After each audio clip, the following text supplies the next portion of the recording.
அனைவருக்கும் வணக்கம். இந்நேரம் கெஸ் பண்ணியிருப்பீங்க தம்ப்நெயில் பார்த்த உடனே. கிட்டத்தட்ட 200 நாளுங்க. 200 நாளா நம்முடைய கமெண்ட் செக்ஷன்ல நம்ம எந்த டாபிக் பத்தி பேசினாலும், ஆனா இத பத்தி கேட்கறதுக்கு, அண்ணன் அவர்களை பற்றி விசாரிக்கிறதுக்குன்னு சொல்லி நெறைய பேர் வந்து, "அண்ணா எப்படி இருக்காரு? அப்டேட் குடுங்க. சிறையில இருக்கும்போது எப்படி இருக்காரு? வெளிய வந்ததுக்கு அப்புறம் எப்படி இருக்காரு? நேர்ல போய் பார்த்தியா?" அப்படின்னு சொல்லி தொடர்ச்சியாக பல பேர் கேட்டிருந்தீங்க. அண்ணன் கூட சேர்ந்து நேர்காணல் எப்போ அப்படின்றதெல்லாம் கூட கேட்டிருந்தீங்க. உங்க எல்லாத்துக்குமான பதில் இப்பொழுது கிடைத்து விட்டது. மரியாதைக்குரிய அண்ணன் ஏர்போர்ட் மூர்த்தி அவர்கள், அதாவது புரட்சி தமிழகம் பறையர் பேரவை கட்சியின் தலைவர் மரியாதைக்குரிய அண்ணன் ஏர்போர்ட் மூர்த்தி அவர்களை வரவேற்கிறோம். அண்ணா வணக்கங்கண்ணா. வணக்கம். நல்லா இருக்கீங்களா அப்படின்னு தான் கேட்கணும் சம்பிரதாயத்துக்கு எல்லாருமே. நான் உங்களை ஏற்கனவே அதை நேரில் பார்த்து கேட்டுட்டேன்னா, முதல்ல நான் வந்து உங்ககிட்ட என்ன எது ஒன்றும் கேட்கறதுக்கு முன்னாடி நம்முடைய நண்பர்கள் நம்ம சேனலில் பார்க்கக்கூடியவங்க 200 நாளாக உங்களை கேட்டே இருந்தாங்க.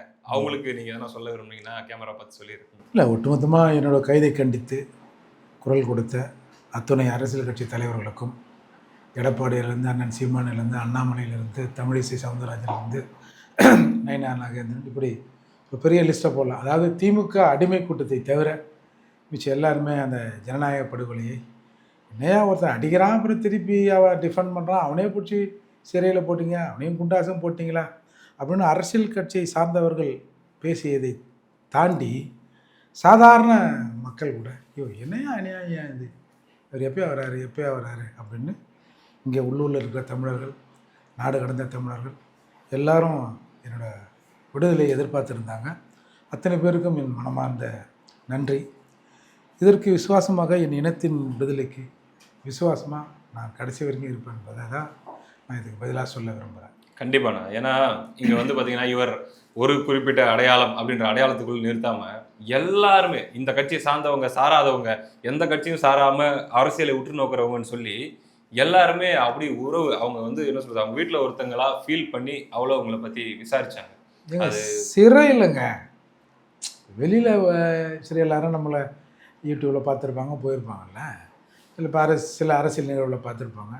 சிறைக்குள்ளேயும் இப்படி காட்டுறவங்க, இப்படிண்ணே சூப்பர்ண்ணே விட்டக்கூடாதுண்ணே அப்படின்னு சொல்கிறவங்க ஏகப்பட்ட பேர். குறிப்பாக சிறைனால அது எங்களுக்கு கட்டின மாதிரி தானே இருக்குது, பெரும்பான்மையாக நாங்கள் தானே இருக்கிறோம். அதில் ஒருத்தர் கூட என்னண்ணே இந்த மாதிரி ஆயிடுச்சே அப்படின்லாம் சொல்லு, சூப்பர்ண்ணே விடக்கூடாதுண்ணே, ஓவர்ண்ணே.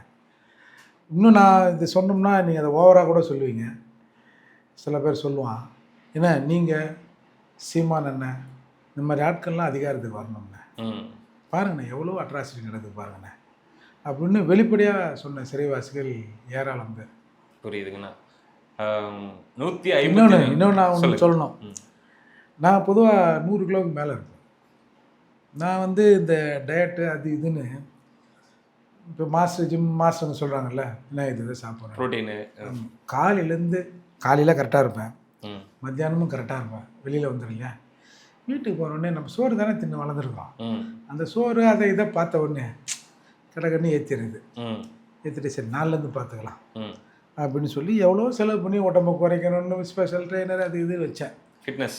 ஆமாம். ஆனால் முத்துவேல் கருணாநிதி ஸ்டாலினுக்கு ஒரு நன்றி சொல்லணும். கிட்டத்தட்ட எனக்கு ஏகப்பட்ட உடம்புல ஏகப்பட்ட பிரச்சனைகளே வந்திருந்தாலும் ஒரு 13 கிலோ லாஸ் பண்ணுறதுக்கு இந்த கலாஸில் சேர்ந்தால் ஏதோ வெயிட்டு குறையும், ஃபேட் லாஸ். ஆமாம், ஸ்கீம் மாதிரி. ஆமாம், ஒரு 13 கிலோவை குறைச்சி வெளியே அமிச்சா முத்துவேல் கருணாநிதி ஸ்டாலினுக்கு ஒரு நன்றியே சொல்லி. எவ்வளவோ ஸ்கீம்ஸை வந்து ஐயா ஸ்டாலின் அவர்கள் இம்ப்ளிமெண்ட் பண்ணியிருந்தாலும் உங்களுக்கு பாருங்கள் ஸ்பெஷலாக வந்து ஃபிட்னஸ் ஸ்கீம்லாம் கூட இம்ப்ளிமெண்ட் பண்ணியிருக்காரு. பெரிய விஷயம் தானே அது. ஆமாம் ஆமாம். அதான் அண்ணனுக்கு அது கண்ணில் என்ன இஷ்யூ அப்படின்றத பற்றி கேட்குறாங்க.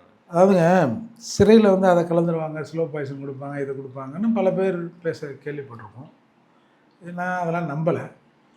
ஆனால் என் பிரச்சனைலாம் பார்த்தா நம்பாமல் இருக்க முடியல வெளியே வந்ததுக்கப்புறம். ஏன்னா 50 நாட்கள் நீங்கள் ரிலீஸ் ஆகுறீங்க, 154 நாள் சிறையில் இருக்கீங்க, வெளியே வரீங்க. ப்ராபப்ளி ஒரு 3 நாள் ஓய்வு எடுத்துட்டு நீங்கள் வழக்கமான ஆக்டிவிட்டீஸில் இருப்பீங்க தான் எல்லாருமே எதிர்பார்த்தோம். ஆனால் நீங்கள் முதல் பேட்டி கொடுக்கறதுக்கே 50 நாள் ஆயிடுச்சுன்னும் போது தான் உடல்நிலை என்ன உங்களுக்கு இதை. இல்லை, நான் இன்னும் 100% ரெக்கவரி ஆகலையே, ஒரு 70% ஆகிருந்தேன். கட்டை விரலேருந்து தலை வரைக்கும் ப்ராப்ளம் தான். அது எப்படி ஒரு சடனாக இந்த மாதிரி ஆகுன்றதெல்லாம் நம்ம யோசிக்கிற போது தான் சரி இதுவும் ஒரு யுக்தியை வச்சுருக்காங்க போல இருக்குது அப்படின்னு நினைக்க தோணுது. கண்ணில் அறுவை சிகிச்சை செஞ்சுருக்கேன். சுத்தமாக 2 கண்ணிலையும் பார்வை இது இல்லாமல் போயிடுச்சு. அதால் தான் வெளியில் வரல. இப்போ ஒன்று சரி பண்ணியிருக்கேன், இன்னொன்று சரி பண்ணுவேன். ஓகே.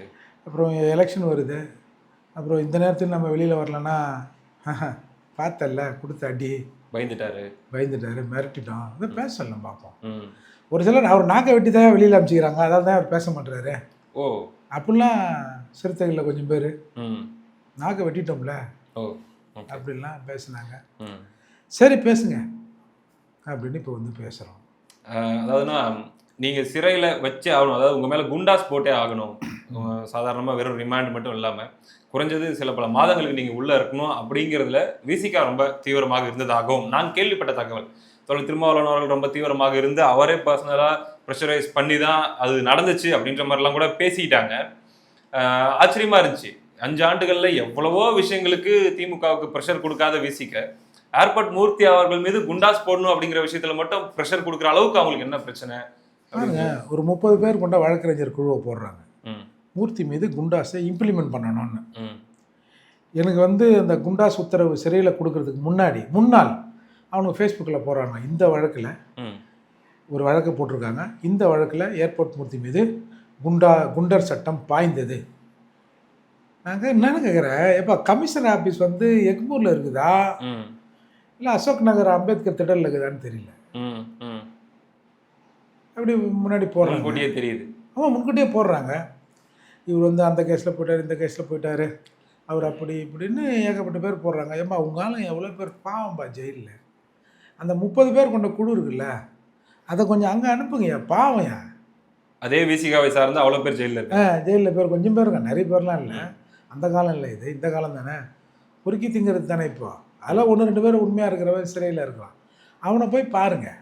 அதாவதுங்க என் மீது ஏன் இவ்வளவு பெரிய காட்டம்னாங்க, அப்புறம் எல்லாவனும் சொன்னால் வாங்க பண்ணால் வரான், இவன் மட்டும் போகாதீங்கப்பா, எதுக்கியா போகிறீங்க அங்கே போய் உங்களுக்கு என்ன பிரயோஜனம் இருக்குது, உங்களை ஏமாற்றி எங்கே கூட்டுமே உங்களை காமிச்சு வித்தை காட்டுறான் அந்த பொருள் வித்தை அப்படின்னு நம்ம சொல்கிறோம்ல, அதுதான் பிரச்சனை. நீங்கள் பார்த்துருப்பீங்க சனாதனம் அப்படின்னா என்னென்னவோ சொன்னானோ, சரி நம்மளும் அதெல்லாம் கேட்டுருந்தோம். ஓ சனாதனங்கிறது தமிழ்நாட்டில் மட்டும்தான் இருந்தது போல இதுயா, வேறு எங்கேயும் இல்லை போல இருக்குது, அதால் தான் வெளியில் எங்கேயும் பேச மாட்டேறான் அப்படிலாம் கேட்டுருந்தா. அப்புறம் என்னென்னவோ கொசுன்னாங்க, அப்புறம் கொசு மருந்துனாங்க, அப்புறம் அதுன்னாங்க தோசையில் சனாதனம் என்னென்னவோ சொன்னானுவங்க. கடைசியில் திருமாவளவன் ஒன்று சொன்னார் பாருங்க, இப்போ புதுசாக ஒரு முழக்கத்தை கண்டுபிடிச்சிருக்கானுவ, சுயசாதி பற்று பிறசாதி நட்பு இதாடா சனாதனம் டை, நீ வச்சிருந்த பீஸில் இதாயா மாஸ்டர் பீஸ் அப்படின்னு சொன்னார்ல. அப்போது என் சாதி பற்று பிற சாதியோட நான் நட்பாக இருக்கணுன்ற இந்த சூஸ்திரத்தை கையில் எடுத்தோம்ல, இது ஒரு மிகப்பெரிய சிக்கலை அவர்களுக்கு உண்டு பண்ணுது. நாம் வந்து வன்னியர்கள் நமக்கு எதிரானவர்கள், அந்த பாட்டாளி மக்கள் கட்சி நமக்கு எதிரானது அப்படின்னு ஒரு முழக்கத்தை நாங்கள் இங்கே வச்சு நாங்கள் அரசியல் பண்ணுறோம். எதையாவது உனக்கு நான் என்ன நல்லது செஞ்சேன், எனக்கு என்ன நீ நல்லது செஞ்ச, உனக்கு எதிராக ஒருத்தங்கிறான் அவனுக்கு எதிராக நான் நிற்கிறேன்னே போதாதா அப்படின்னு சொல்லியே காலத்தை ஓட்டினாங்க. அப்போ பாட்டாளி மக்கள் கட்சி என்னைக்கு நாங்கள் வந்து ஒரு பட்டியல் சமூகத்தில் இருக்கிற ஒருத்தரை முதல்வராக்குவோம் அப்படின்னு சொன்னாங்களோ, சீமான் பட்டியல் சமூகத்தில் இருக்கிற ஒருத்தரை முதல்வராக்குவோன்னு சொன்னாரோ, அன்றைக்கே இவங்க அரசியல் முடிஞ்சு போச்சு. அதனால தான் திருமாவளவன் சொல்கிறாரு, எந்த காலத்திலும் இந்தியாவில் அவரோட வார்த்தையில் தலித் முதல்வராக முடியாதுன்னு. உடனே எடுத்து ரெக்கார்டை போட்டால் 7 மாநிலங்கள் மாயாவதியில் ஆரம்பித்து முதல்வராக இருக்காங்கன்னு போட்டோம்ல. இப்போ இதெல்லாம் ஒரு பெரிய தாக்கத்தை அவர்களுக்கு உண்டு பண்ணுது. இந்த 4 ஆண்டுகளில் திமுக அரசு 7,833 கோடி ரூபாயை செலவு செய்யாமல் சப்ளாலேருந்து திருப்பி அமைச்சிருக்காங்க அப்படின்றத நம்ம ஊருக்கு மாவட்ட மாநாடு போட்டு சொல்ல ஆரம்பிக்கிறோம். உன் புள்ள வந்து படிக்கிற ஆயுதராவடு நலப்பள்ளிகளை வந்து சரி பண்ணுறதுக்கு 120 கோடி ரூபாய் ஒதுக்கிட்டு அதில் வெறும் 2 கோடி செலவு பண்ணி 118 கோடியை திருப்பி அனுப்பிச்ச கல்லஞ்ச அரசு இது அப்படின்னு சொல்கிறோம்ல. இதை இயல்பாக ஜனங்க கேட்குதுங்க, ஏன்னா அன்மா அந்த ஆள் என்னமோ சொல்லுங்கிறான், இந்த ஆள் கம்னுங்கிறான். நம்ம கேட்குறது நீ ஏன் என் காசை திருப்பி அனுப்பிச்ச, ஏன் திரும்ப நீ இதை கேட்கல, இவ்வளோதான் ஏன்னா இவ்வளோதான்.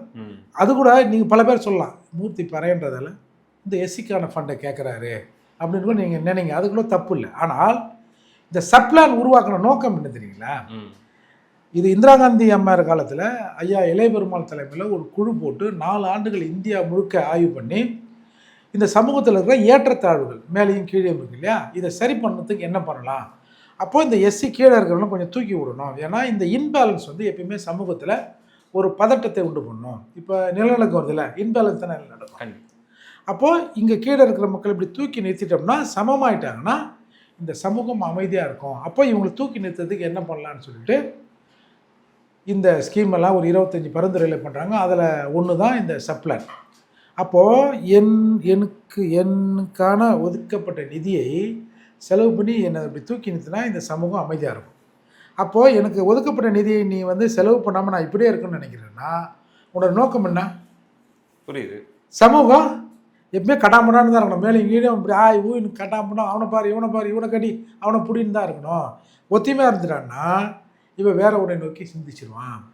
எதற்கு உலக நாடுகள் முழுக்க வந்து போராட்டங்கள் பண்ணி பல உயிர் பலிகள் எடுத்து 8 மணி நேர வேலை வந்தது. ஆனால் புரட்சியாளர் அம்பேத்கர் இங்கே லேபர் மினிஸ்டராக இருக்கும்போது யாருமே இந்தியாவில் கேட்காம 8 மணி நேர உழைப்பு, ஓய்வு, உறக்கம்னு கொடுத்தார்ல. அப்போ அந்த ஓய்வில் நீ சமூகத்தை பற்றி சிந்திப்ப, நீ அமைதியாக இருந்தீங்கன்னா அப்படின்றதுக்காக தான் அதை கொடுத்தாரு. அப்போது இந்த இன்பேலன்ஸ் போய் எல்லாம் ஒன்றாயிட்டான்னா நமக்கு இங்கே வேலை இருக்காது அப்படின்னு தமிழ்நாட்டில் இந்த காசை நீங்கள் செலவு பண்ணலன்னு நம்ம சொல்கிறோம். ஏன் நீ எனக்கு ஸ்பெஷலாக என்னை பார்த்துக்கோ அப்படின்னு கூட நம்ம சொல்லலைங்க. என் காசை எனக்கு செலவு பண்ணுப்பான்னு சொன்னதுக்கு நமக்கு இந்த தண்டனை.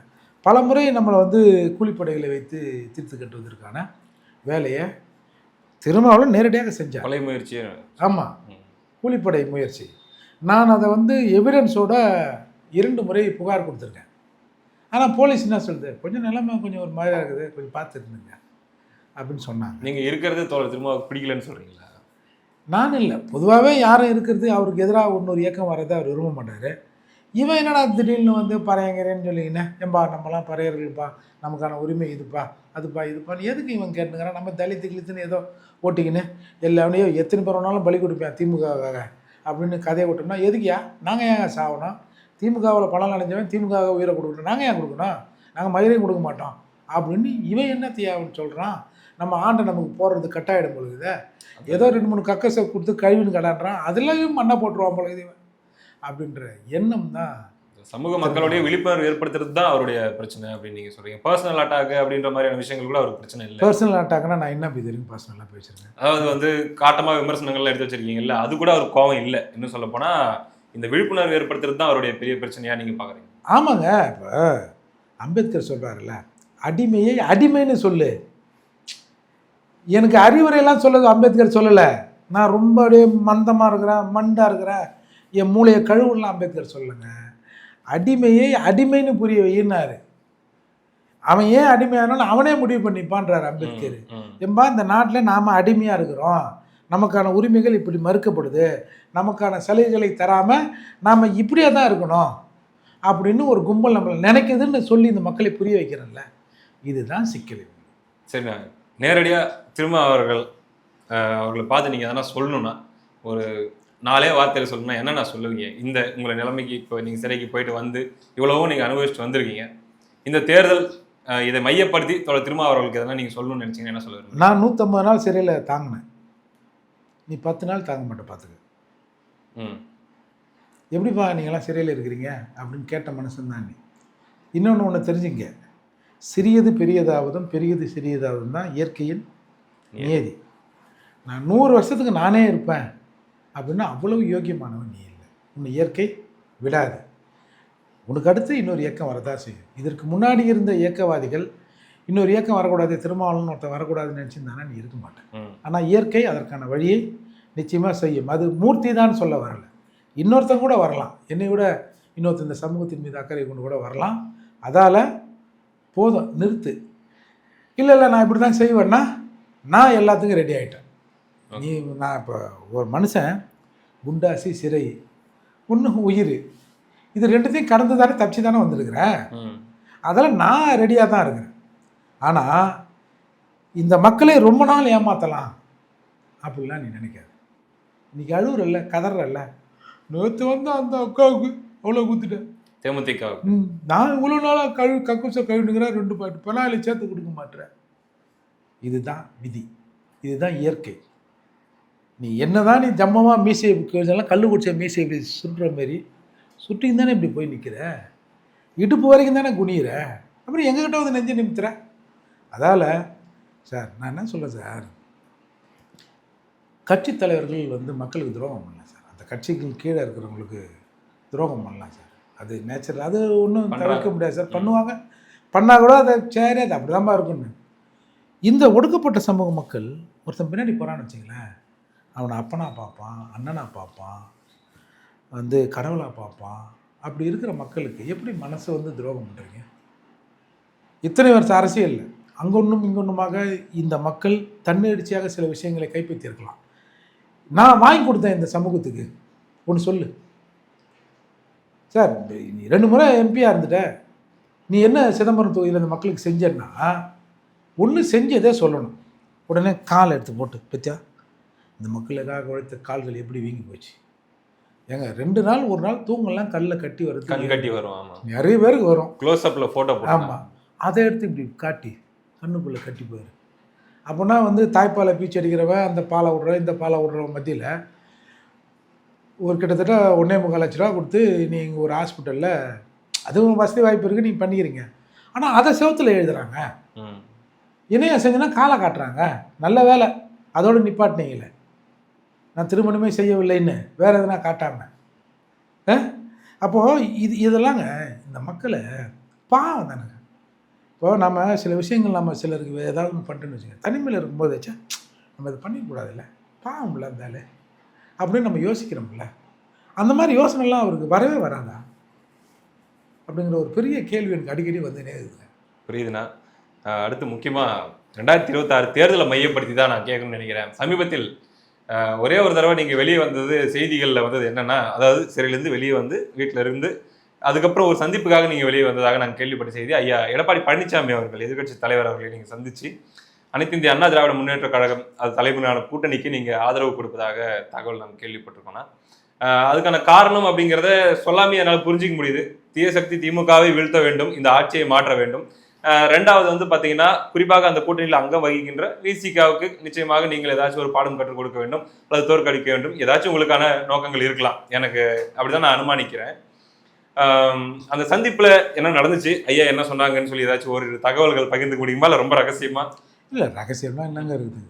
தேர்தலில் வந்து ஒரு அணியை நாம் ஜெயிக்க வைக்கணும்னு நாம் நினைக்கிறோம். அதுக்கு என்ன காரணம்? இவரை ஜெயிக்க வைக்கணுன்றது மட்டும் இல்லை, இவரை ஆளக்கூடாதுன்னு நம்ம நினைக்கிறோம். யார் வரக்கூடாது என்பதற்கான தேர்தல் இது. யார் வரக்கூடாது என்பதற்கான தேர்தல் தான். திரும்பவும் திமுக வந்தால் என்னை போன்ற பல பேர் இந்த நாட்டில் வாழ முடியாது. எங்கள் சமூக மக்கள் இன்னும் கீழானதுக்கு கீழானதாக போய் நிற்பதை கடவுளாலும் தடுக்க முடியாது. அப்படிங்கிற போது ஒட்டுமொத்தமாக கயவர்கள் கூட்டம் ஒரு பக்கம் நிற்கிது.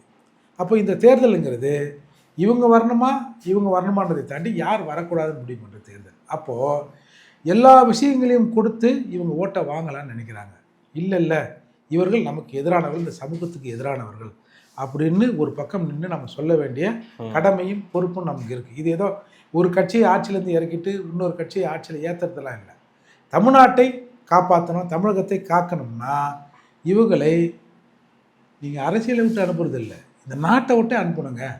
இவங்க இருக்க வேண்டிய இடம் இது இல்லைங்க. இவங்க இருக்க வேண்டிய இடம் கொஞ்சம் பேர் திகாருக்கும் டெல்லிக்கும் கொஞ்சம் பேர் புழலுக்கும் அனுப்பணுங்க. அப்போ தாங்க இந்த மண்ணை நாம் தூய்மைப்படுத்தாகணுங்க. சில விஷயங்களை மண்ணில் போச்சா கூட மண் விஷமாயிடும் தெரியுமா? அந்த மாதிரி இவர்களை தமிழ்நாட்டில் அடுத்த 5 ஆண்டுகள் எதிர்க்கட்சியாக இருக்க விட்டால் கூட இந்த நாடு நாசமாக போயிடுன்றதில் நான் உறுதியாக இருக்கிறேன். அதால் ஒரே ஒரு பாயிண்ட் தான், இவங்களை வந்து ஓரம் கட்டணும், இந்த நாட்டை விட்டு அனுப்பணும்னா இதுதான் சரியானது அப்படின்னு இந்த பக்கம் முதலுதவி சிகிச்சை அந்த மாதிரி தான் இந்த உங்களுடைய நிலைப்பாடு என்பது அப்படி எடுத்துக்கணும். நீங்கள் ஏங்க நான் அதாவது இந்த நாடு இருந்தால் தாங்க இந்த நாட்டை நாளைக்கு வளப்படுத்த முடியும். நான் எனக்கு என்னென்னா சார், ஊழல் பண்ணலாம் சார், அது வந்து தமிழ்நாட்டில் அப்படி கலந்து தான் சார் இருக்குது. அதெல்லாம் தவிர்க்க முடியாது. அங்கே ஒன்றும் இங்கே ஒன்றும் நடக்க தான் சார் செய்யும். ஒரு நாட்டில் வளங்கள் நிறைய வருதுன்னு வச்சிங்களேன், வளத்துலேருந்து எடுக்கலாம் சார். சார் கடை வாங்கி அவனா திருடுவானா சார்? 6 லட்சம் கோடி கடை வாங்கி வச்சுருக்கீங்களே பிளாங்கா. நீங்கள் இந்த கான்ட்ராக்டு அந்த விஷயங்கள் இந்த விஷயங்களில் ஒரு 20% இப்போ எல்லாரும் பேசுகிறாங்கல்ல, 6 லட்சம் கோடியில் 20% போடுங்க. எங்கேயோ இருக்கு அதுவே 1 லட்சம் கோடி தான் சார். தமிழ்நாட்டில் 1,24,00,000 பேர் குடிக்கிறதா சொல்கிறாங்க சார். இதான் சர்வே. 1,24,00,000 பேரில் 24,00,000 பேர் டிஸ்கவுண்ட் கொடுங்க. 1 கோடி சார். ஒரு நாளைக்கு ஒரு பாட்டிலுக்கு 10 ரூபா, 10 கோடி. ஒரு மாதத்துக்கு 300 கோடி. அதுவும் குவார்டர் பாட்டிலாக இருந்தால் தான். ஒரு குவார்டர் தான் வச்சுங்களேன், ஆவரேஜாக போடுவோமே. அப்போது ஒரு ஆண்டுக்கு அதுவே கிட்டத்தட்ட 3000 4500 கோடி வருது. 4 ஆண்டுக்கு எங்கேயோ போகுது. 20,000 நெருங்குது. 5 ஆண்டுகள்ல என்னையா பண்ண போறீங்க? கேஎன்ஆர் மீது குற்றச்சாட்டு வைக்கப்படுகிறது. ஆதாரத்தோடு இடி கொடுத்துறாங்க. நீங்கள் வந்து லஞ்ச ஒழிப்புத்துறை எஃப்ஐஆர் போடணும்னு சொல்கிறாங்க சார். உங்களுக்கு எந்த மக்கள் மீது எந்த அளவு உங்களுக்கு அசால்ட் எண்ணம் இருந்தால், இந்த பிரச்சனை ஓடிக்கொண்டு இருக்கும்போதே அவர் பர்த்டே அவன் குழந்தை போய் முதல்வர்கிட்ட நின்று ஆசி வாங்கினா, அந்த ஆசி வாங்குற ஃபோட்டோவை கொடுத்து எல்லா பத்திரிகைகளிலும் போட வைக்கிறீங்களா? First page. என்ன நீ நினைக்கிறீங்க? என்ன வேணாலும் பண்ணுவோம், அதில் சும்மா கொஞ்சம் கிள்ளி போடுவோம், பார்த்துருவோம் அப்படின்ற எண்ணம் தானே இந்த சார். இது வந்து இந்த நாட்டை காப்பாற்றணும்னா திமுகவை வீட்டுக்கு அனுப்பணும். திமுக கூட இருக்கிறவங்களாம் இந்த நாடே இவனுது, நம்ம என்ன போனாலும் கேட்கறதுக்கு ஆள் இல்லை அப்படிங்கிற ஒரு அராஜகத்தின் உச்சத்தில் இருக்கும். அதிகாரம் வந்து வலிமையானதுன்னா இவங்ககிட்ட இருக்கிற அதிகாரம் கொடுமையானது. அது அனுபவிச்சுன்ற முறையில் சொல்கிறோம். அதால் இவர்களை வீட்டுக்கு அனுப்பணும்னா இந்த பக்கம் நின்னே ஆகணும் அப்படிங்கிறது தான் சார். அண்ணன் வந்து நேர்காணல்களில் எப்பயுமே மென்மையாக பேசுவீங்க. உங்களுடைய டோன் இங்கே இருக்குது அப்படின்னா, மேடை ஏறிட்டிங்கன்னா அங்கே இருக்கும். அது எங்கேருந்து தான் வரும்னு தெரியாது. அந்த எனர்ஜி, அந்த ஆக்ரோஷம், அதெல்லாமே சூறாவளி பிரச்சாரம் அல்லது வந்து பார்த்தீங்கன்னா, இப்போ நீங்கள் ட்ரீட்மெண்ட்டில் இருக்கீங்க, ஆனாலும் அந்த கடைசி 30 டேஸ் 30 நாட்கள் அப்படிங்கிறது ரொம்ப முக்கியம். எதிர்பார்க்கலாமா நான் மேடைகளில் உங்களை? நிச்சயமாங்க. இப்போ அதுக்காக தானே நம்ம வந்து இந்த பக்கம் வந்து நிற்கிறோம். அதால் இதை ஒழித்ததில் என் பங்கும் இருக்கணும், இவன் காணாமல் போனாலும் என் பங்கும் இருக்கணும் அப்படின்னு இந்த மூர்த்தி நினைக்கிற மாதிரி தமிழகத்தை விரும்புகிற, தமிழ்நாட்டை நேசிக்கிற ஒவ்வொருத்தரும் நினைக்கணுங்க. புரியுது. நினைச்சாங்கன்னா இது இவர்களுக்கு கற்பிக்கின்ற பாடம் என்பது இனி வருபவர்கள் இதை பார்த்து படித்து தெரிஞ்சு மக்கள் தெளிவாக இருக்காங்கன்ற பயம் வரணும். அதற்காக தமிழகத்தில் இருக்கிற வாக்காளர்கள் தயவு செஞ்சு இந்த ஒரு முறை எடப்பாடியார் அணிக்கு, என்டிஏ கூட்டணிக்கு ஓட்டை போடணுங்க. ஏன்னா சார் இவ்வளோ பிளைண்டாலாம் செய்யக்கூடாது சார். இது எப்படி தான் இவங்க நினைக்கிறாங்க? மக்கள் வந்து ஒட்டுமொத்தமாக மடையர்னு நினைக்கிறாங்களா?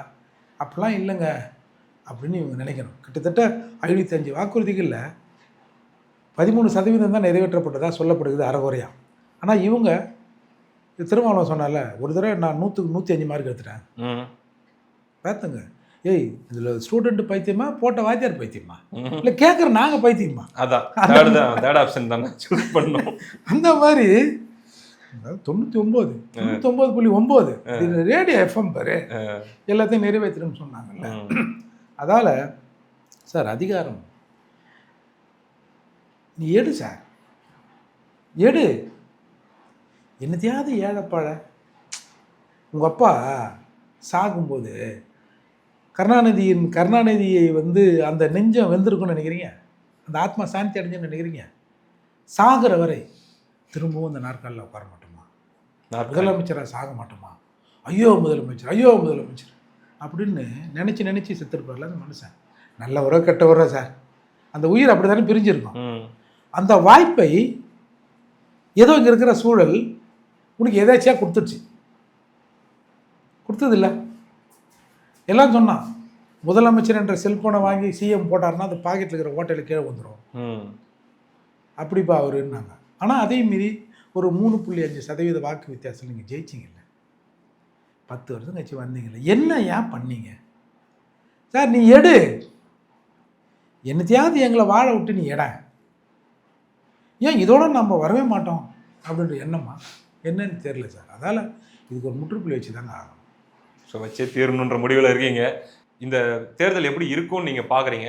வெற்றி வாய்ப்பு நீங்கள் அங்கம் வகிக்கக்கூடிய அதிமுக தலைமையிலான என்டிஏ கூட்டணிக்கு எப்படி இருக்கும் அப்படிங்கிறத மாதிரி உங்களுடைய பார்வையில் எப்படி இருக்குன்னா? என்னை பொறுத்த வரைக்கும் திமுக பல வேலைகளை செய்ய ஆரம்பிச்சிட்டாங்க. ஏற்கனவே இந்த அரசுக்கு எதிரான ஒரு மனநிலை மக்கள்கிட்ட இருக்குங்க. அதை ஞாபகப்படுத்தி அவர்களை ஓட்டு சாவடிக்கு கொண்டு வந்து ஓட்டு போட வைக்கணுங்க. இவங்கள மாதிரி காசு கொடுத்து ஓட்டு போட சொல்கிறதுலாம் இல்லை. இதை ஞாபகப்படுத்தி மக்களோட இயல்பான குணம் மறதி தானே. அதால் அப்போல்லாம் இல்லைம்மா இன்னென்ன விஷயங்கள் நடந்திருக்கு அப்படின்னு ஞாபகப்படுத்தி விட்டாலே போதும். ஜனங்க வந்து ஓட்டை போட்டு இவங்க வீட்டுக்கு அனுப்பிச்சிடுவாங்க. எந்த காலத்திலும் 2வது முறை திமுக வந்ததா சரித்திரம் இல்லை. இப்போ கூட திமுக வந்ததுன்னா ஏதோ இன்னமும் இப்போ அவர் கருணாநிதி புள்ள முத்துவேல் கருணாநிதி ஸ்டாலின் அப்படிலாம் இல்லைங்க. சில பிரச்சனைகள் இந்த பக்கம் இருந்தது. 10 வருஷம் ஆண்டுட்டாங்க. ஆண்டாங்க. ரெட்டை தலைமை நிறைய அது இஷ்யூஸ் இருந்துச்சு. அவங்களுக்குள்ள குழப்பம். அதோட 3% தானுங்க, ஒரு 3 பேருங்க. டிடிவி உள்ள இருந்தாருன்னா போன எலெக்ஷன்ல இந்த முடிஞ்சிருக்கும். 5 வருஷத்துல ஒரு 3 பேர் மாறி இருக்க மாட்டானாங்க. அதால நிச்சயமாக இந்த திமுக அரசு துடத்தெறியப்படும். முதல்ல இவங்களை இந்த நாட்டை விட்டு அனுப்பணுங்க முதல்ல. அப்போ தாங்க இந்த மண் சீர்படும். அதால் நிச்சயமாக என்டிஏ கூட்டணி ஒரு மிகப்பெரிய மகத்தான வெற்றியை பெறும். ஏன்னா நாம் ஒன்றும் புதுசாக ஒன்றும் சொல்ல வேணாம். இப்போ சில வாக்குறுதிகள்லாம் கொடுத்துருக்காங்க இல்லையா, அந்த வாக்குறுதிகள் நிறைவேற்றப்பட்டதா? ஒன்றும் இல்லை, ஒரு 13,000 மக்கள் நல பணியாளர்களை போடுறோம்னாங்க சார். ஒரு 13 × ஒரு 5 போடுங்க சார், அது ஒரு 75,000 வருது. அந்த 75,000 இந்த மாதிரி பல பேர் இன்றைக்கி நர்ஸுங்க, அரசு ஊழியர்கள், சம வேலைக்கு சம ஊதியம், இப்படி பல விஷயங்கள் அவங்க திருந்தி இந்த ஓட்டை கொஞ்சம் சரியாக போடணும்னு நினச்சிட்டாங்கன்னு வச்சிங்களேன். நினச்சிருப்பாங்க, முடிஞ்சிடுச்சு சார். பல நாள் பலரை ஏமாற்றவே முடியாது. நீங்கள் என்ன தான் இந்த மாதிரி ஜோக்கர் கூட்டத்தை வச்சுக்கின்னு குரலி வித்தை காட்டினாலும் சும்மா பார்த்துட்டு ஜனங்க சிரிச்சிட்டு போவாங்களே தவிர பார்த்துட்டு உங்கள் கூடயே நிற்பாங்கன்னு மட்டும் கனவு காணாதீங்க. இந்த தடவை நிச்சயமாக திமுக தோல்வியை தழுவும். அப்படி தழுவலைன்னா இயற்கைக்கு ஒரு சக்தியே இல்லைன்னு நாம் முடிவு கட்ட வேண்டியதுதான். இரட்டை இலக்கத்தில் சீட்டு வாங்கிடுவான் அப்படின்றத நோக்கி தான் இப்போ விசிக முயற்சி பண்ணிட்டு இருக்கிறாங்க. வாங்கிடுவாங்கன்னு நீங்கள் நம்புறீங்களா? 99 கூட தான் இரட்டை இலக்கம். 10லிருந்து 99க்குள்ள ஒரு நம்பர் சொல்லுங்க. அவங்கள போய் எங்கன்னா கேட்க சொல்லுங்க. நம்ம கேட்டேன் நம்ம என்ன இருக்குது? சும்மா ஒரு 4 தொடப்பம் எக்ஸ்ட்ரா வாங்கி கொடுங்க, கக்கூஸை க்ளீன் பண்ணுறேன்றாங்க. அதை எவங்கிட்ட கொடுத்தாலும் க்ளீன் பண்ணிட்டு போகிறோம் போயான்றாங்க அவங்க. இவ்வளோதான். வெக்கமாக இல்லை? அந்த பொம்பளையை குத்துட்டீங்க, அந்த அக்காவை குத்துட்டீங்க, எங்களுக்கு கொடுக்கல. எடுக்கிறது பிச்சை. இதில் என்ன மீன் குழம்பு கேட்குற, அதுவும் வறுத்த துண்டு வேறு கேட்குறேன்னு அவங்க சொல்கிறாங்க. அப்போது பாத்திரம் எடுத்து பிச்சை விடு அப்படின்னு ஒன்று இருக்குல்ல. அவ்வளோதான் சார் இதுக்கு பதில். நீங்கள் இத்தனை வருடம் உங்களுடைய கடமையை நீங்கள் சரியாக செஞ்சீங்கன்னா ஒரு மிகப்பெரிய சமூகம் பின்னாடி இருக்குது. இப்படி இவங்களை அசிங்கப்படுத்தினா அந்த ஓட்டு நமக்கு விழாது அப்படின்னு அவங்க நினைப்பாங்க. நீ தான் சொல்கிற, நான் ஒரு 1/4 கிராம் இருப்பேண்ணா. இப்போ நீங்கள் அந்த திமுக குழுக்கிட்ட போய் கேட்டேன்னு வச்சுங்க, அவங்க என்ன சொல்லுவாங்க, 7 கிராம் நாங்கள் இருக்கிறோம். நீ தானே சொல்கிறோம் வாயில் 1/4 கிராம்னு. 1/4 கிராம் நீ தேவையில்லை, நாங்கள் யாரும் செம்பு கம்பை சேர்த்துக்கிறோம் கூட, இந்த சொங்கிக்கிறாரு அந்த மங்கிக்கிறாரு, யாரையாவது நாங்கள் சேர்த்துக்கிறோம் அப்படின்ற ட்ரீட்மெண்ட் தான் சார். எதிராளி கூட நம்மளே எப்படி சார் பயப்படுவோம்? நாம் எப்படி நிற்கிறோமோ அதுலேருந்து தான் பயப்படுவோம். கண்டிப்பாக. குனிஞ்சா பழக்கப்பட்ட ஊரில் குனிஞ்சா பழக்கப்பட்டு நிற்கிற நீ திடீர்னு நிமிடுற போது யார்ப்பா அது வேற ஆளோ அப்படின்னு அவங்க நினைக்கிறாங்க. அதால் இது இவங்களுக்கு சர்வசாதாரணமாக இருக்கலாம். இப்போ நமக்கு செய்தி அவங்க குரூப்பில் இருந்த 8க்கு மேலே போகாதீங்க அப்படின்னு சொல்கிறாங்களாம். அவங்க 6ஓட நிறுத்திட்டாங்க. முதல்ல 1 குறைச்சி 5நாங்களாம். 5எல்லாம் வாங்கி நாங்கள் வெளியே தலை காட்ட முடியுமா? போன தடவை 6 கொடுத்தீங்க அப்படின்னு போது இன்னும் கொஞ்சம் ஏற்றுன்னு கேற்றுவாங்க அப்படின்னு சொல்லிட்டு இவங்க நினைக்கிறாங்க. இல்லை நான் அங்கேயே போய் பேசிக்கிறேன். ஏற்கனவே சார் முன்னாடிலாம் சீட்டு ஒரு தடவை சொல்லுவாங்க, அவர் வேலூர்கார் சொன்னாருன்னு. என்ன தெரியுமா, 2 கேட்குற, 1 நிற்க 1 விற்கவா? வேலூர் துறைமுருகண்ணா. ஆமாம் அப்படின்னு கேட்டதா ஒரு பெரிய கதை இருக்குது. அந்த மாதிரி இப்போ என்ன சொல்கிறாங்களாம், ஏம்பா காசை நாங்கள் கொடுப்போம், ஓட்டை வாங்கி உன்னையை ஜெயிக்க வைக்கிறதுக்கு நாங்களே நின்று போகிறோம். இதில் தான் நாங்கள் ஒரு புது டெக்னிக் கண்டுபிடிச்சிங்களா, எங்களுக்கு நாங்களே சீட்டை கொடுத்துக்கிறோம்ல. நிறைய கொடுத்துட்ருக்காங்க. அது மட்டும் தான் முடிஞ்சிருக்கு. ஆமாம், அவங்களுக்கு அவங்க சின்னத்தில் நிற்கிறவங்களுக்கு எதுவுமே இன்னும் முடிக்கல, காங்கிரஸ் தவிர. ஆமாம்.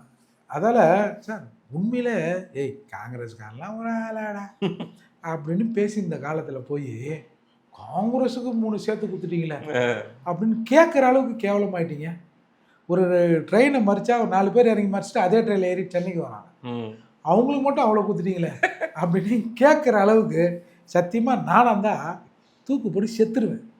இதுக்கு இந்த எலெக்ஷன் கருமமே வேணாடா, இப்படி நம்மளை கேவலப்படுத்துகிறாங்களேன்னு. ஆனால் அதெல்லாம் இங்கே எதிர்பார்க்க முடியாது தான். இந்த ஒரு பெரிய மஞ்சள் ஒருத்தர் 4 சீட்டு கொடுத்தாங்களாம். அதில் 3 அவங்க சின்னம்மா, இல்லை 1 தீப்பெட்டி. ஐயோ வத்துப்பட்டி. எப்பா எரியுமா, அதே நமத்து போய்க்குது போலுக்குது, என்னன்னு தெரியல. இல்லை ஆல்ரெடி யூஸ்டு ஸ்டிக்ஸ் தான் உள்ள இருக்கும். இதில் வேறங்க இன்னைக்கு தேர்தல் அறிக்கையை வெளியிடுறாங்க. அந்த ஆள் இது மதிமுகவுன்னு தனியா தேர்தல் அறிக்கையா? என்னத்தான் நான் சொல்றது?